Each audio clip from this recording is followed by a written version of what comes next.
এই 25 বছরে পাপগুলো কি করা হয়েছে, কোনো একটা পাপ বাকি আছে কিনা যা করা হয় নাই। 25 ইয়ার্সের মধ্যে অনেকেই জিনা করেছে, অনেকেই। আমি আপনাদের কথা বলছি না, এভারেজ আমি পুরো বাংলাদেশের ইয়াং জেনারেশনের কথা বলছি।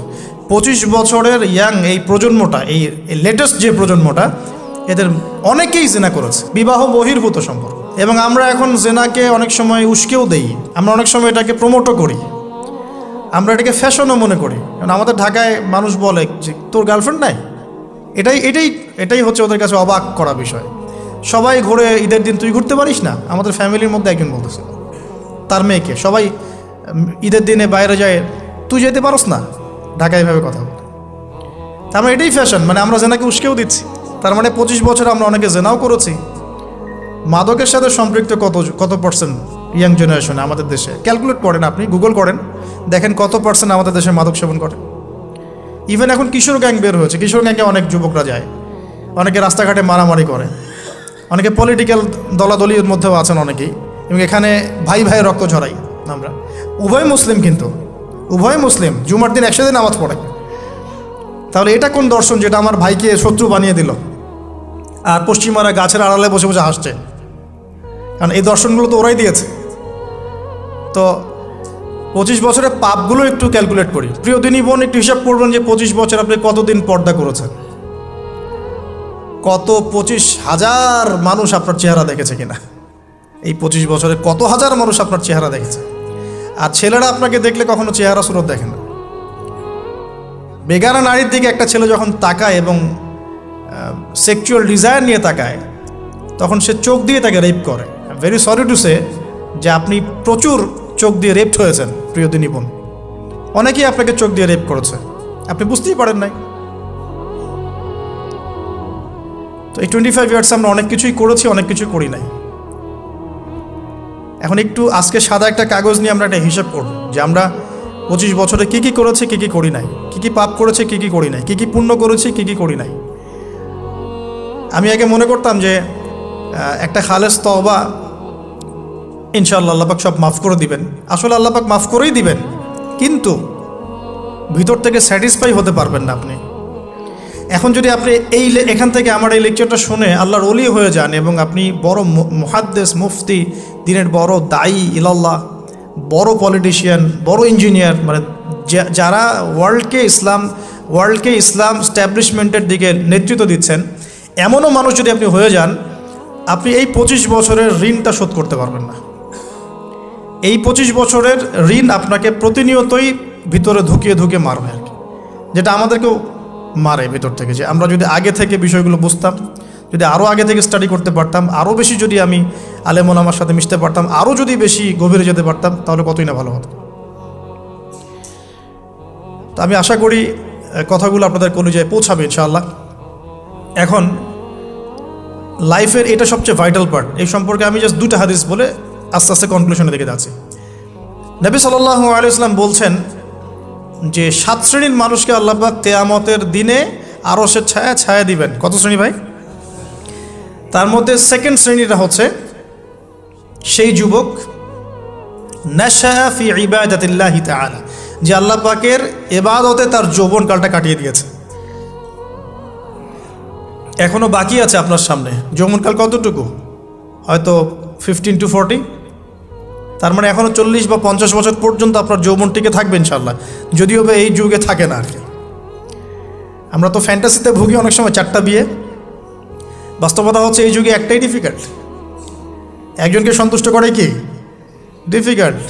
এখন সেই যুগ না তো, আমরা তো হর্স রাইড করি না, আমরা তো এক্সারসাইজ করি না, আমরা তো এখন অনেকে খেলিও না, আমরা ফাস্ট ফুড খাই, আমরা হাইজেনিক খাবার খাই না, আমরা আগেকার মানুষদের মতো অনেক কিছুই করি না। এনভায়রনমেন্ট নষ্ট হয়ে গেছে, পলিউশন আছে, সব মিলে এখন আমাদের যৌবন যে 50 বছর পর্যন্ত থাকবে, এটা নিশ্চয়তা দেওয়া যাচ্ছে না যদি আমরা বেঁচেও থাকি। আর কত যুবক যুবতী ভাই বোন যে যৌবনকালেই চলে যায় তার তো ঠিক নাই। প্রিয় দিনী ভাইয়েরা, আমরা আলোচনা করছিলাম যৌবন সম্পর্কে। এই বিষয়ে আমি 2টো হাদিস বলার নিয়াত করেছিলাম। তো প্রথমটা শুনিয়েছি মোটামুটি, সেটা হলো নবী সাল্লাল্লাহু আলাইহি ওয়াসাল্লাম বলেছেন যে কিয়ামতের মাঠে আল্লাহ রাব্বুল আলামিন যে 7 শ্রেণীর মানুষকে তার আরশের ছায়া দিবেন, তার মধ্যে তৃতীয় শ্রেণী হচ্ছে সেই যুবক যে তার যৌবনকালটাকে আল্লাহর পথে উৎসর্গ করেছে বা কাটিয়ে দিয়েছে। আরেকটা হাদিস যেটা বলতে চাচ্ছিলাম সেটা হলো, কিয়ামতের মাঠে 5টা প্রশ্ন হবে, স্পেশাল 5টা প্রশ্ন, যে 5টা প্রশ্নের উত্তর না দেয়া পর্যন্ত কাউকে ছাড়া হবে না। তার মধ্যে প্রথম প্রশ্নটাই হচ্ছে তোমার জীবন কোন কাজে কাটিয়েছো, এবং দ্বিতীয় প্রশ্ন হচ্ছে তোমার যৌবন কোন কাজে কাটিয়েছো। সো আমি বলছিলাম আপনাদেরকে যে যৌবনকালটাকে যদি আমরা আল্লাহর পথে কাটাতে পারি, ইনশাআল্লাহ তাআলা আমাদের এই যে উদ্দেশ্যটা, যে নিজেরা দিন পালন করব, নিজের পরিবারের মধ্যে প্রতিষ্ঠা করব, আমাদের সমাজে দিন ইসলামের দাওয়াতি কাজ করব, যেখানেই থাকি সৎ থাকব, একদিন ইনশাআল্লাহ দিন আবার বিজয়ী হবে, এই যে স্বপ্নগুলো, এগুলো বাস্তবায়িত হবে ইনশাআল্লাহ তখনই যখন আমরা নিজেরা পরিবর্তিত হয়ে সমাজের জন্য ভালো কিছু বয়ে নিয়ে আসবো ইনশাআল্লাহ। তো আমি জাস্ট কয়েকটা পয়েন্ট আপনাদের সাথে একটু শেয়ার করে শেষ করে দিব, যে এখন থেকে কিভাবে আপনারা বা আমরা আমাদের যৌবনটাকে আল্লাহর পথে কাটাতে পারি। প্রথম যে পয়েন্টটা আমি লিখে নিয়ে এসেছি সেটা হলো, আমি একটু বলেওছিলাম যে আমাদের নিজস্ব খসড়া একটা আমলনামা তৈরি করতে হবে আর কি। আজকে আমরা সেটা করতে পারি বাসায় গিয়ে, যে আমরা যদি আমাদের গড় আয়ু হয় 60 বছর, তাহলে আমরা এখন কতটুকু সময় পেতে পারি, আর এই সময়টুকুর মধ্যে আমাদের টার্গেট কি, আমরা আসলে কী চাচ্ছি, কি অ্যাচিভ করতে চাই, যা চলে গেছে এই সময়টুকুর মধ্যে আমরা কিভাবে আল্লাহর রহমত পাবো, ক্ষমা পাবো কিভাবে। যা চলে গেছে এর মধ্যে অনেক নামাজ কাজা থাকতে পারে, রোজা কাজা থাকতে পারে। অনেক সময় এমন হতে পারে যে আমরা অন্যের হকও নষ্ট করেছি। প্রথম যে কাজটা করা উচিত সেটা হলো খালেস তওবা। 1 নাম্বার, তাহলে আমরা বলতে পারি যদি আমরা এখন সংকটগুলো চিহ্নিত করে সমাধানের পথে হাঁটতে চাই, তাহলে আমাদের যৌবনটা আল্লাহর পথে উৎসর্গ করা ছাড়া কোনো অপশন নাই। উৎসর্গ বলতে আমি বোঝাচ্ছি কাটিয়ে দেয়া, আল্লাহর ইবাদত করে কাটিয়ে দেওয়ার কোনো বিকল্প নাই। তার জন্য প্রথমত আমাদের নিজেদের জীবনের কৃতকর্মগুলোর হিসাব নিকাশ মেলাতে হবে, 1 নাম্বার। আর 2 নাম্বার হচ্ছে বিশুদ্ধ তওবা করে আল্লাহর পথে ফিরে আসতে হবে। বিশুদ্ধ তওবা কিভাবে করব এটা আমরা অনেকে বুঝি না। অনেকে মনে করি যে মুখ দিয়ে জাস্ট আস্তাগফিরুল্লাহ বললেই হয়তো তওবা হয়ে যায়। বিষয়টা এমন নয়। বিশুদ্ধ তওবা হচ্ছে আপনি আল্লাহর দিকে পরিপূর্ণ অভিমুখী হবেন, রুজু করবেন, এর নাম হলো বিশুদ্ধ তওবা। যে পাপগুলো করেছি এগুলোর জন্য ক্ষমা চাওয়া, এই পাপগুলো কোনোদিন করব না এরকম প্রত্যয় ব্যক্ত করা, আর যদি অন্যের সাথে সম্পৃক্ত কোনো হক থেকে থাকে সেটা ফেরত দেওয়া। তো আমরা আজকে গিয়ে সুন্দর করে ওযু করে 2 রাকাত নামাজ পড়তে পারি। 2 রাকাত নামাজ পড়ে আমরা আল্লাহকে বলতে পারি যে আস্তাগফিরুল্লাহাল্লাযী লা ইলাহা ইল্লা হুয়াল হাইয়ুল কাইয়্যুম ওয়া আতুবু ইলাইহি। আল্লাহ, আমি আমার জীবনের এই যে একটা বড় সময় তোমার থেকে দূরে ছিলাম, নামাজ কাজা হয়েছে, রোজা কাজা হয়ে গেছে, চোখের হেফাজত হয় নাই, জিনা হয়ে গেছে নাউযুবিল্লাহ, মাদকের সাথে সম্পৃক্ত ছিলাম নাউযুবিল্লাহ, আমরা মিউজিক্যাল ইনস্ট্রুমেন্ট প্লে করেছি, ইত্যাদি ইত্যাদি।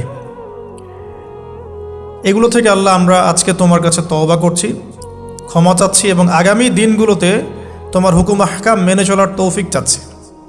2টো জিনিস খুব প্রয়োজন, একটা হলো তৌফিক, একটা হলো দোয়া। আপনার প্রচেষ্টা আল্লাহর কাছে দোয়া করতে থাকা এবং আল্লাহর কাছে তৌফিক কামনা করতে থাকা। আল্লাহ পাক যাকে ইচ্ছা তাকে তৌফিক দিয়ে থাকেন।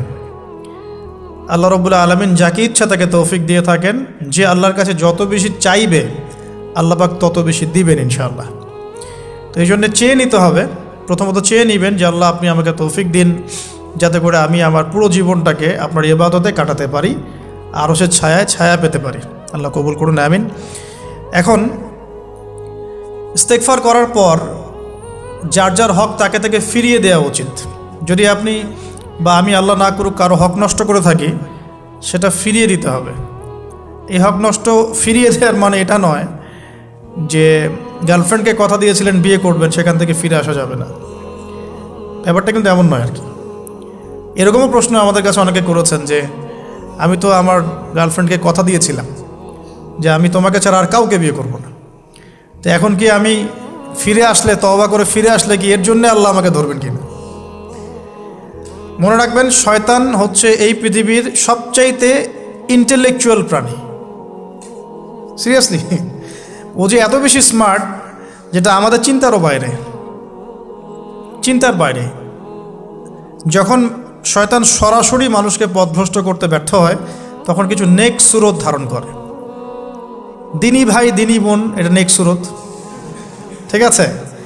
তারপরে দাড়ি টুপিওয়ালা মানুষের মধ্যে এটা ঢুকিয়ে দেওয়া যে আমি তো অনেক আবেদ মানুষ, পরহেজগার, ওরা তো ককরোচ।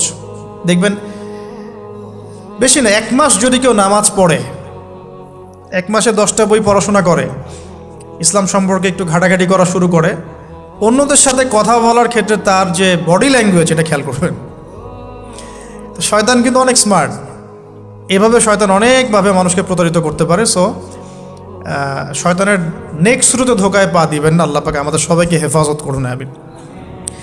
খুব ভালো একটা কাজ করছি মনে করেন, একটা বড় প্রজেক্ট করছি সারা বাংলাদেশ ব্যাপী, একটু মনের মধ্যে ঢুকিয়ে দিল যে মানুষ তো দেখুক, মানুষ ভালো বলুক, যথেষ্ট আমল ধ্বংস হওয়ার জন্য। এতটুকু যথেষ্ট আমল ধ্বংস হয়ে যাওয়ার জন্য। আল্লাহ মাফ করুক আমাদেরকে। তো প্রথমে প্রিয় ভাই, তওবা করে ফিরে আসা, যার যার হক তাকে তাকে ফেরত দিয়ে দেওয়া। এরপরের সবচাইতে ইম্পর্ট্যান্ট জায়গাটাই হচ্ছে ইলম অর্জন করা। যেখানে আছেন সেখানেই থাকবেন, মানে যে প্রতিষ্ঠানে যে সাবজেক্টে পড়ছেন, এখন আপনাদের প্রায় জীবনের 20টা বছর চলে গেছে। এখন সবার পক্ষে আবার ইউটার্ন করে 0 থেকে স্টার্ট করা পসিবল না, এবং এটা বুদ্ধিমানের কাজও হবে না, এটা বুদ্ধিমানের কাজও হবে না। ওই সেকশনে যারা আছেন তাদের সংখ্যা কিন্তু প্রচুর, যারা দিনী লাইনে পড়াশোনা করছেন, ঠিক আছে। আল্লাহ চাইলে তাদের মধ্য থেকেই ইনশাআল্লাহ এমন অনেক বড় বড় মুফতি, মুহাদ্দিস, ইমাম তৈরি হবেন, যারা ধর্মীয় অঙ্গনে নেতৃত্ব দিবে ইনশাআল্লাহ। আর যদি দেখা যায় তারা তাদের দায়িত্ব পালন না করেন, তখন আল্লাহ পাক জেনারেল থেকে মানুষ উঠায় নিয়ে আসবেন। এটা আল্লাহ পাকের কৌশল, আল্লাহ পাক করতে পারেন। এখন আপনি কি করবেন? যেহেতু আপনারা 20-25 বছর পার করে আসছেন, যে সাবজেক্টে পড়ছেন কন্টিনিউ করতে থাকবেন। যদি এনভায়রনমেন্ট থাকে ফ্রি মিক্সিংয়ের, এখানে আপনি আপনার চোখকে হেফাজত করার চেষ্টা করবেন সর্বোচ্চ। এ ব্যাপারে আমি একটা বই সাজেস্ট করি, এই বইটা পড়লে ইনশাআল্লাহ আপনার অন্তরের মধ্যে এই বিষয়গুলো কমে আসবে ইনশাআল্লাহ। সেটা হলো তাসকিয়া, ও আরেক নামে এসেছে, সেটা হলো তাসাউফ ও আত্মশুদ্ধি। তাসাউফ ও আত্মশুদ্ধি পুরো ওয়ার্ল্ডের ওয়ান অফ দ্য মোস্ট, বলবো যে অনারেবল একজন আলেমে দিন, টপ 10-এর মধ্যে একজন, আল্লামা তাকি উসমানী দামাত বারাকাতুহু, তার লেখা বই তাসাউফ ও আত্মশুদ্ধি। বাংলাদেশে যে মাকতাবাতুল আশরাফ তারা প্রকাশ করেছে। এই বইটা যদি পড়েন, আপনার মনের মধ্যে নফসের যে খারাপ রিপুগুলো, এগুলো আস্তে আস্তে কমতে থাকবেন সব। এবং এই বইটা আমি বলি যে বারবার পড়া উচিত, বারবার পড়া উচিত। হ্যাঁ, তো আল্লাহ তৌফিক দান করুন। এখন পুরোপুরি ট্র্যাক চেঞ্জ করতে যাবেন না, আপনি আপনার ট্র্যাকেই থাকবেন। এখন এই ট্র্যাকে থেকে আপনি কিভাবে ইসলামিক বেসিক জ্ঞান অর্জন করবেন, কিভাবে পসিবল? কঠিন, অসম্ভব কিছু না, কঠিন। আমি অভিজ্ঞতা থেকে বলি আমার মতো করে। ফার্স্ট অফ অল, একজন বিজ্ঞ কারি সাহেব, হাফেজে কোরআন বা কারি, প্রাথমিক স্টেজ বলছি, বিজ্ঞ একজন কারি সাহেব বা হাফেজে কোরআন, যার সাথে আপনার ভালো সম্পর্ক বা যাকে আপনি চিনেন, রিনাউন্ড, বা যিনি খুব কোঅপারেটিভ, আপনাকে সময় দেন, টাইম দেন, এরকম কারো কাছে গিয়ে আপনি কোরআন তেলাওয়াত করা শিখবেন আগে। ফার্স্ট অফ অল এটা কাজ, কোরআন তেলাওয়াতটা আগে শিখবেন। আমি তো যে দুঃখ করে বলি, কষ্ট করে বলি, যে আমাদের এই দিনী অঙ্গনে এমন অনেক মানুষ আছে যারা ইভেন কোরআন রিসাইট পর্যন্ত করতে না পেরেও অনেক বড় বড় জায়গায় অভিনয় করেন, দিনিয়াতের অভিনয় করে যান, নিজের সাথে অভিনয় করে যান। অনেক সময় উদ্ধতাবশত বড় বড় আলেমদেরকে বাহাসের জন্য চ্যালেঞ্জ করে থাকেন, অথচ কোরআন তেলাওয়াত শুদ্ধ না। কোরআন তেলাওয়াত শুদ্ধ না মানে নামাজই হচ্ছে না। কোরআন তেলাওয়াত শুদ্ধ না মানে কি? নামাজ হচ্ছে না। কবুল করার মালিক তো আল্লাহ, শর্ত তো এটা। কবুল করার মালিক তো আল্লাহ। আল্লাহ পাক চাইলে কেউ এক ওয়াক্ত নামাজ না পড়লেও তওবা করে ফিরে আসছে মৌতের আগে, হয়তো আমরা জানি না, আল্লাহ মাফ করে দিয়েছেন, হতে পারে না? এটা তো শর্ত, কোরআন তেলাওয়াত তাজবিরের সাথে শিখতে হবে। তো এখানে যদি একজন আলেম থাকেন, একজন কারি থাকেন, হাফেজ থাকেন, তার কাছে আপনারা ব্যাচ করে পড়লেন, অথবা সে যদি কোনো ইনস্টিটিউট খুলে সেখানে আপনারা একটু সময় দিলেন, বা যারা পড়তে জানেন আবার মস্ক করে নিলেন। ফজরের পর 1 ঘন্টা, সপ্তাহে 3 দিন, 3 মাস এনাফ। ফজরের পর 1 ঘন্টা, সপ্তাহে 3 দিন, আপনার 2 থেকে 3 মাস যথেষ্ট। কোরআন তেলাওয়াত আপনি শিখে ফেলবেন ইনশাআল্লাহ। এটা প্রথম কাজ। এটা না করে পরের কাজগুলো আসলে পসিবল না। এগুলো সব জাতামাতা কাজ হয়ে থাকবে, এগুলো মানে পূর্ণতা পাবে না। প্রথম কাজটাই কোরআন তেলাওয়াত শেখা। এরপরে আপনার অনেকে তাবলিগ জামাতে সময় দেন, সময় দিবেন। অনেকে দেখা যায় যে বাসায় দিনই বই পুস্তক পড়েন, এগুলো পড়বেন, ঠিক আছে। অনেকে হাদিসের বইয়ের যে অনুবাদগুলো হয়েছে এগুলো পড়বেন, সমস্যা নেই। কিন্তু কোরআন তেলাওয়াত অবশ্যই শিখবেন। তারপরে আপনি যদি এখান থেকে বের হওয়ার পরে বা রানিং অবস্থাতেও যদি সময় বের করতে পারেন, তাহলে মাদ্রাসা অঙ্গনের কোনো আলেমের সহবতে গিয়ে আপনি অ্যারাবিক ল্যাঙ্গুয়েজ এবং অ্যারাবিক গ্রামার শিখবেন। ওটা আপনার শেখার লেসন 2, কোরআনের পর এটা শেখার লেসন 2। অ্যারাবিক ব্যাকরণ, অ্যারাবিক গ্রামার এবং অ্যারাবিক ল্যাঙ্গুয়েজ ছাড়া কোরআনের তাফসির তর্জমা এগুলো বোঝা যায় না। যে যাই বলুক, এটাই ফুল স্টপ কথা। তাফসির আপনি তো বঙ্গানুবাদ দেখে অনেক কিছু বুঝতে পারেন ঠিকই। আল্লাহ পাক বলেছেন সুদ খেও না, জেনার ধার কাছে যেও না, এগুলো কমন মেসেজ, সেগুলো সবাই নিতে পারে। একজন অমুসলিম ভাইও ওইটা যদি বাংলা পড়তে পারে, সেও বুঝতে পারবে কি বলতে যাচ্ছেন আল্লাহ পাক। অ্যারাবিক ল্যাঙ্গুয়েজ, অ্যারাবিক গ্রামারের ভিতরে না ঢুকলে আপনি কোরআনের ভাষাটাকে ধরতে পারবেন না। আল্লাহ পাকের যে মানে ঐশী গ্রন্থের বালাগাত, এটা আপনি বুঝতে পারবেন না। তো এই জন্যে এটা তো সিম্পল এক্সাম্পল। আমরা যদি এখানকার ল্যাঙ্গুয়েজ কি বইগুলোর, ইংরেজি না বাংলা? ইংলিশ। মাশাআল্লাহ, ইংলিশ ল্যাঙ্গুয়েজ যদি না জানতাম, আমি কি এখানে পরীক্ষা অ্যাটেন্ড করতে পারতাম? আমি তো ওই টপিকটাই বুঝবো না, কোন টপিক আলোচনা হচ্ছে, স্যার কী পড়াচ্ছেন। আমার তো ইংরেজি গ্রামারের এবং ইংরেজি ল্যাঙ্গুয়েজটিক আমার কোনো দক্ষতা নাই।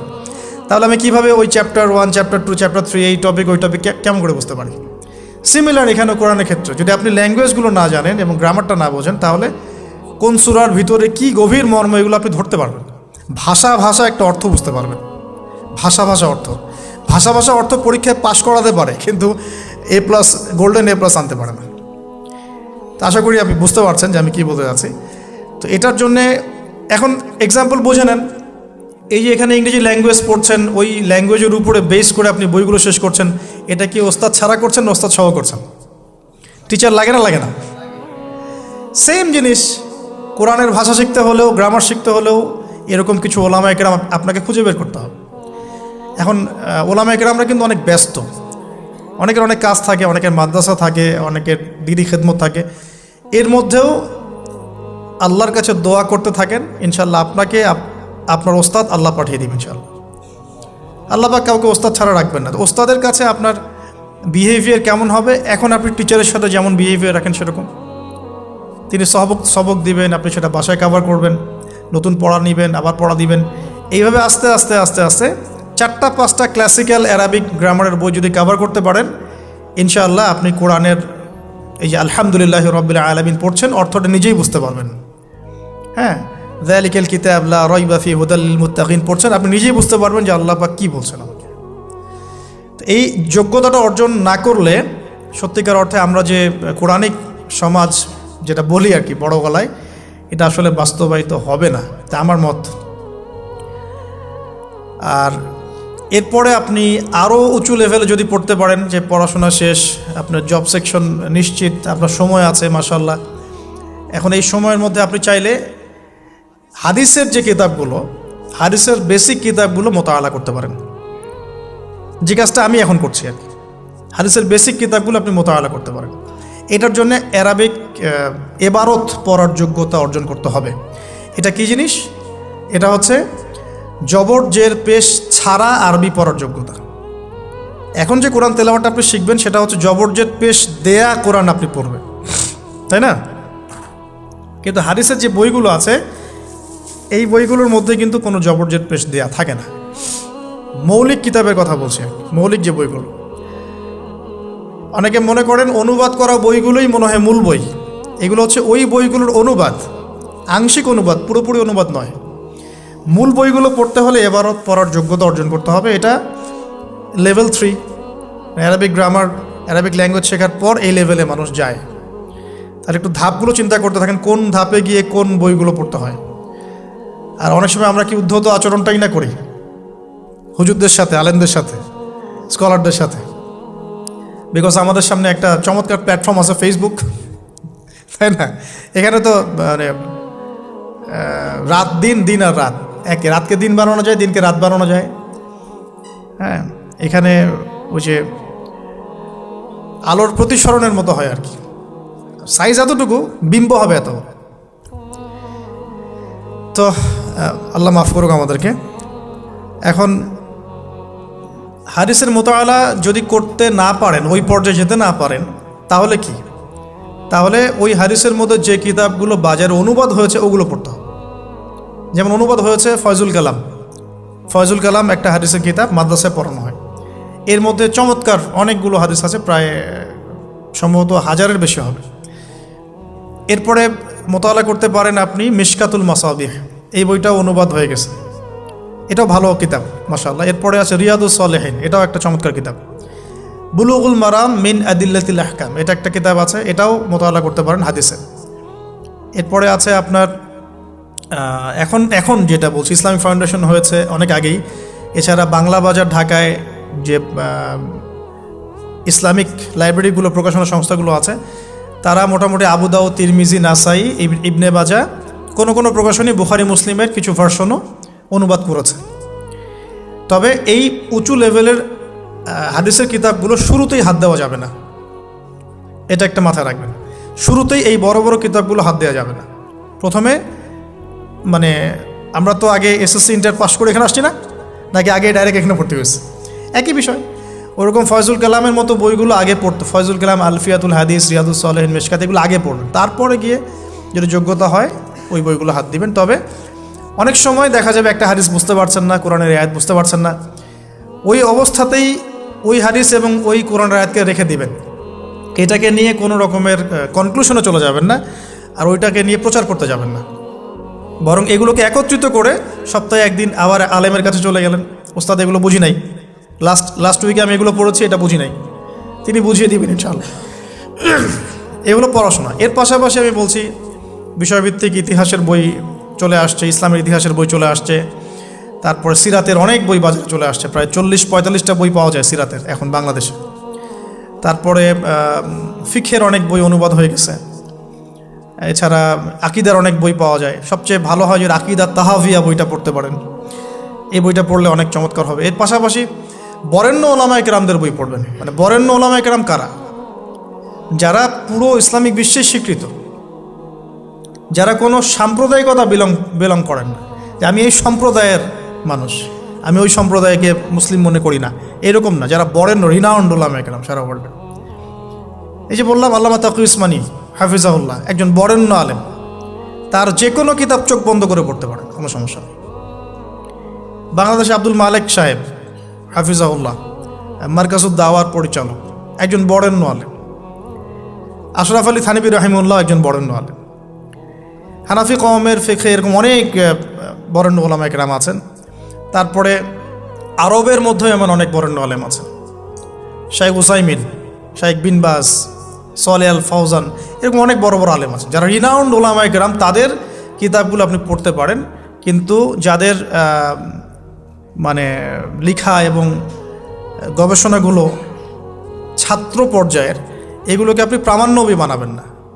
তো প্রামাণ্য বই পড়বেন আর আলেমের সাথে সম্পর্ক রাখবেন। দুটো যখন একসাথে থাকবে তখন আপনি কিছু আটকে গেলেও তার সাথে পরামর্শ করে একটা কনক্লুশন খুঁজে পাবেন। এগুলো জাস্ট বই সংক্রান্ত কথা বললাম। এখন এগুলো হচ্ছে সবচেয়ে বড় বিষয়টা হচ্ছে, এগুলোর চাইতে বেশি বড় বিষয় হচ্ছে যে কোনো একজন, অন্তত পক্ষে একজন, আপনি চাইলে 10 জনের সাথেও রাখতে পারেন, কিন্তু অন্তত পক্ষে একজন মুহাক্কিক আলিমের সাথে আপনি সম্পর্ক রাখবেন পরামর্শের জন্য। অন্তত পক্ষে একজন মুহাক্কিক আলেমের সাথে, মানে হকপন্থী মুহাক্কিক আলেমের সাথে আপনি সম্পর্ক রেখে চলবেন। এটা অনলাইনের যুগ, এটা তো কিন্তু সহজ। আর সম্পর্ক শুধু অনলাইন কেন্দ্রিক হবে এমনটাও বলছি না, তার সাথে সাক্ষাৎ করবেন, তার কাছে নসিহত নেবেন, তার কাছে গিয়ে কিছু পড়বেন, হ্যাঁ, তাকে দেখবেন তিনি কিভাবে আমল করেন, ব্যক্তি জীবনে তিনি কেমন, তিনি আপনাকে কী নসিহত করেন, তার সাথে মিশবেন। সোহবত মানে কি? মানে আমরা কি শুধু টিচারদের মানে পড়াশোনাগুলোই ফলো করি না, টিচারকে দেখিও বটে।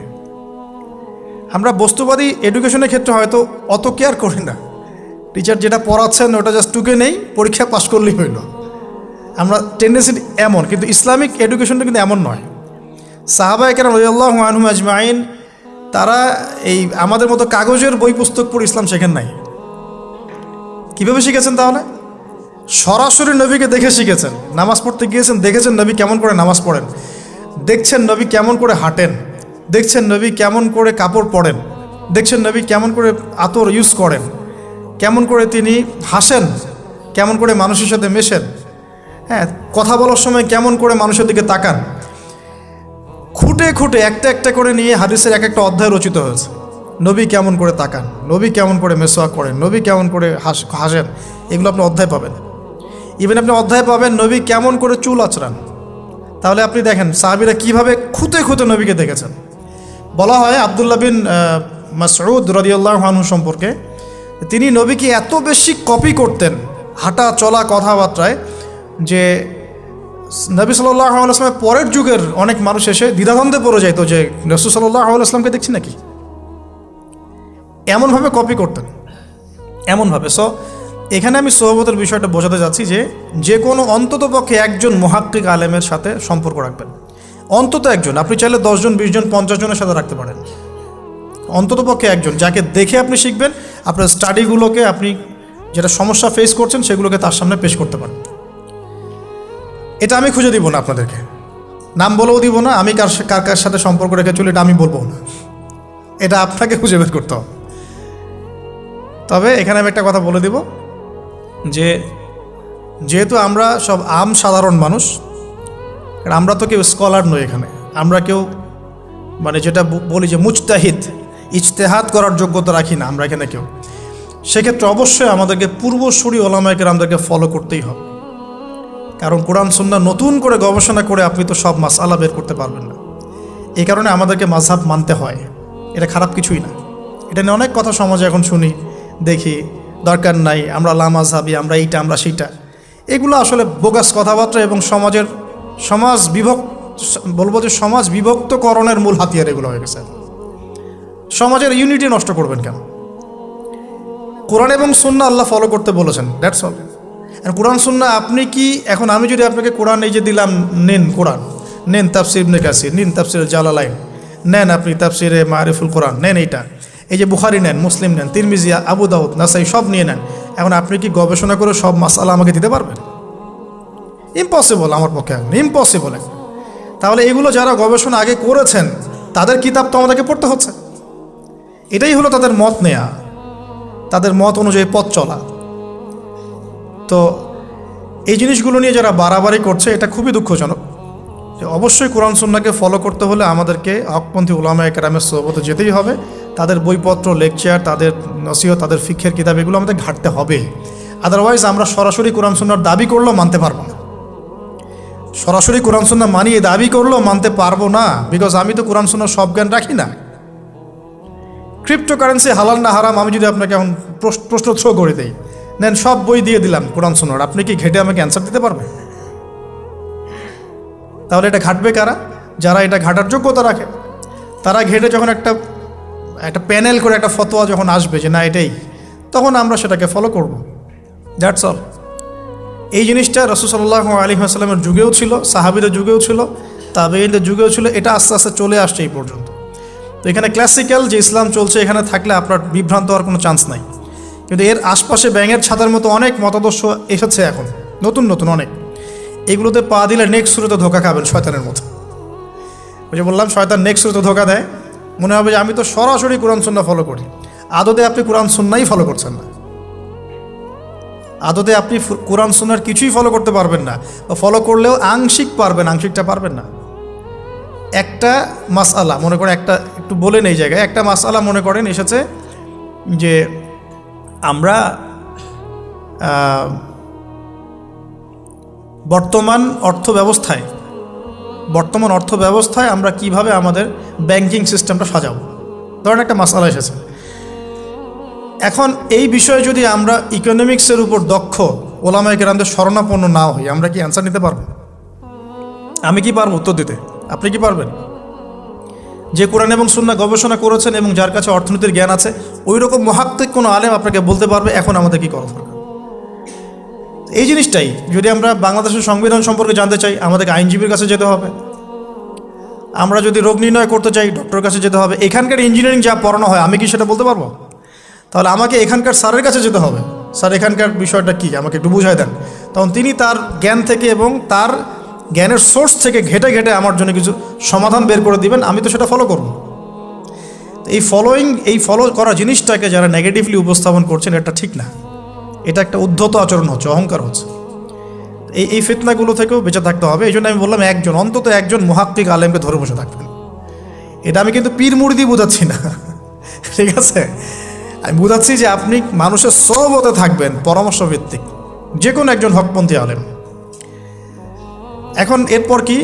এরপরে আপনি পড়াশোনা চালিয়ে গেলেন, আলেম আপনার কাছে পরিচিত আছেন, আপনি টাচে আছেন, পড়াশোনা করছেন, কোরআন হাদিস মোতালা করছেন, মাশাআল্লাহ দ্বীনের জ্ঞান অর্জন করছেন। এখন আপনি আপনার সাধ্যমতো দাওয়াতি কাজ করবেন। যতটুকু দাওয়া আপনার দেওয়ার যোগ্যতা আপনি অর্জন করেছেন বা পারছেন, অতটুকু ছোট ছোট করে 5 মিনিট 10 মিনিট, একটা হাদিস 2টা হাদিস, এভাবে মানুষের মধ্যে ইসলামটাকে প্রচার করতে থাকেন ইনশাআল্লাহ। তবে যে বিষয়গুলো নিয়ে সমাজে ইখতিলাফ দ্বন্দ্ব দেখা যায়, এগুলো নিয়ে আপনি কথা বলতে চান, এগুলোর কোনো সমাধান নাই, মানে এগুলো কখনো শেষ হবে এমনটা মনে হচ্ছে না। ইলা ইয়াউমিল কিয়ামা, কিয়ামত পর্যন্ত এগুলো শেষ হবে এমনটা বোঝা যাচ্ছে না। তো এই জন্য আমরা এখানে আগুন আর উস্কে দেওয়ার দরকার নাই। আপনি আপনার কাছে যেটা ভালো লাগে ওই মানহাজ, ওই মাযহাবটা ফলো করতে থাকেন ইনশাআল্লাহ। সাহাবীর যুগ থেকে এরকম ইখতিলাফ কিন্তু ছিল, তাই বলে কেউ কাউকে তারা এরকম তুই কাফের হয়ে গেছিস এরকম কখনো কথা কেউ বলে নাই, যেটা আমাদের পান থেকে চুন খসলে মানুষ বলে দেয়। এরকম জায়গায় যায় না, এটা তাস্কিয়া নষ্ট হয়ে যাবে, আপনার মনের তাস্কিয়া নষ্ট হয়ে যাবে। এখন এরপরে আপনি বা আমি আমাদের কর্মক্ষেত্রটা সাজাবো। যেহেতু আমাদের এখন মাশাআল্লাহ পড়াশোনা হচ্ছে, আলেমদের সাথে আমরা সম্পর্ক রাখছি, শেষ করছি, একটু ধৈর্য ধরেন। কর্মক্ষেত্রটা আমরা সাজাবো। এখন আপনারা বের হয়ে যাবেন, জবে চলে যাবেন মাশাআল্লাহ। এখানে কি, এখানে এমন একটা বিষয় খুঁজে নেওয়ার চেষ্টা করেন যে আপনার যাতে দুনিয়ার আর্নিংসটাও চলে আসে এবং পরকালেরও কাজ হয়। এক্সাম্পল দিচ্ছি আমি একটা, ধরেন যে আমার 4-5টা মাদ্রাসা আছে, কথার কথা, আমি বিভিন্ন মাদ্রাসায় পড়াই। এখানে কি হচ্ছে, আমি ইলম শিক্ষা দিচ্ছি, আমার নিজের চর্চা থাকছে, আমি সেখান থেকে কিছু হালকা পাতলা কিছু বেতনও পাচ্ছি, আমার পরিবার চলে যাচ্ছে। তো পুরো লাইফের পুরো কাজগুলোই কিন্তু তখন দিন কেন্দ্রিক হয়ে গেল, তাহলে সে বেশি লাভবান হলো। এখন আপনাদেরকে এরকম সুযোগ বের করতে হবে যে আপনারা এমন এমন কিছু ক্ষেত্রে যাবেন যেখানে ওই কাজটাই ইবাদত বলে কাউন্ট হবে। টাফ কিন্তু ইম্পসিবল না। বা যদি এমন জব নাও পাওয়া যায়, আপনি হালাল কোনো বৈধ জবে থাকলেন, আপনার রিজিকের একটা অংশ থেকে আল্লাহর পথে সদকা করলেন। আল্লাহ পাকে এর বেশি কিছু আপনার কাছে চাচ্ছেন না। জাকাত ফরজ হয়ে গেলে জাকাত দিলেন, নফল দান সদকা করলেন, এতটুকু আপনার পরিবারের পেছনে খরচ করলেন, আল্লাহর হক আদায় করলেন, জনগণের আমরা যেটা বলি মানুষের হক সেটা আদায় করলেন। এরপরে আপনার আসবে বিয়ে শাদীর ব্যাপার স্যাপার। বিয়ে শাদীর ব্যাপার স্যাপার আগে আনলাম না কেন? কারণ ওই আত্মনির্ভরশীল না হলে তো মেয়েরা আপনার কাছে আসবে না। ওটা প্রেম করতে পারে, কিন্তু বিয়ের সময় তারা খুব সচেতন। বিয়ের সময় তারা অনেক বেশি কনসিয়াস যে না, সে কী করে এটা দেখতে হবে। এবং মেয়ের বাবা মার প্রথম প্রশ্নই হবে আপনি করেন কি। আপনি সুফি মানুষ, মনে করেন আপনি হচ্ছেন কি বলবো, যে আপনি হচ্ছেন মুহাদ্দিস, আপনি মুফতি, আপনি হচ্ছেন মুফাসসিরে কোরআন, কোনো দাম নাই। মেয়ের মায়ের কাছে এটার কোনো দাম নাই, মেয়ের বাবার কাছে এগুলো কোনো সাবজেক্ট না। ইল্লা মাশাআল্লাহ, এর বাইরেও কিছু মানুষ আছেন, কমন একটা ট্রেন্ড বললাম। প্রথম কোশ্চেন তারা করবেন যে আপনার স্যালারি কত, এবং আপনার জব আছে কিনা, আপনার বাড়ি আছে কিনা, ইত্যাদি ইত্যাদি। এই জন্যই বললাম যে আগে আর্নিং সোর্সটা নিশ্চিত করে তারপরে এদিকে যান, তাহলে সম্মানটা বজায় থাকবে। আত্মসম্মান ছেলেদের একবার নষ্ট হয়ে গেল তার ফিরে আসে না। আমরা যখন নিচের হাত হই তখন আমাদের আত্মসম্মান বলে কিছু থাকে না। আপনার আর্নিং যদি মাসে 50,000 1 লাখ টাকাও হয়, এই টাকাগুলো কিন্তু খুব বেশি বড় না এখন, কারণ এখন 1 লাখ টাকার মান আর 1 লাখ টাকা নাই, এখন ওটা 50,000 চলে আসছে। আস্তে আস্তে হয়তো আরও কমবে। যারা এগুলো বোঝেন না তারা অযথাই সমালোচনা করেন, কিন্তু আসলে ব্যাপারটা এরকমই হচ্ছে। আমি তাদের হেদায়েতের জন্য দোয়া করি। এখন এইটুকু আর্নিং যদি আপনার হয়, কিন্তু এই আর্নিংয়ে আপনার কারো কাছে হাত পাততে হচ্ছে না, আপনার সম্মান বজায় থাকবে। যখনই আমাদেরকে হাত পাততে হবে আমাদের সম্মানটা কমে যায়। আর যদি কেউ ভুল করে ঘর জামাই হন তাহলে তো অবস্থা খারাপ, ঠিক আছে? তো এই জন্যে আয়ের একটা অংশ নিশ্চিত করতে হবে। এই জন্য একটু সবর করেন। এই সবরের সময়টা কি করবেন? বেশি বেশি ফোন চালাবেন, তাহলে সবর করতে পারবেন না। এই সবরের সময়টুকু মোতাআলা করবেন, পড়াশোনা করবেন, সম রাখবেন, আপনার রোজা রাখবেন, ভালো কাজে ব্যস্ত থাকবেন, ইনশাআল্লাহ প্রবৃত্তি নিয়ন্ত্রণে থাকবে। আর যদি আপনার বিকল্প অপশন থাকে, কৃষি অপশন থাকে, কৃষিকাজের সুযোগ আছে, ব্যবসার সুযোগ আছে, বা আপনার পৈতৃক সম্পত্তি আছে, সেক্ষেত্রে আপনি আগে বিয়ে করে রাখতে পারেন, কোনো সমস্যা নেই। এটা ডিফার করে মানুষের মধ্যে। আল্লাহ পাক আমাদের সবাইকে হালাল রিজিকের ব্যবস্থা করুন, দোয়া করি। রিজিকের এই অংশটুকুর মধ্যে একটা অংশ আল্লাহর জন্য রাখবেন। রিজিকের অংশের একটা অংশ আল্লাহর জন্যে, আর বাকি একটা অংশ পরিবারের জন্যে, একটা অংশ নিজের জন্যে, একটা অংশ বই কেনার জন্যে। এভাবে স্যালারিকে ভাগ করবেন।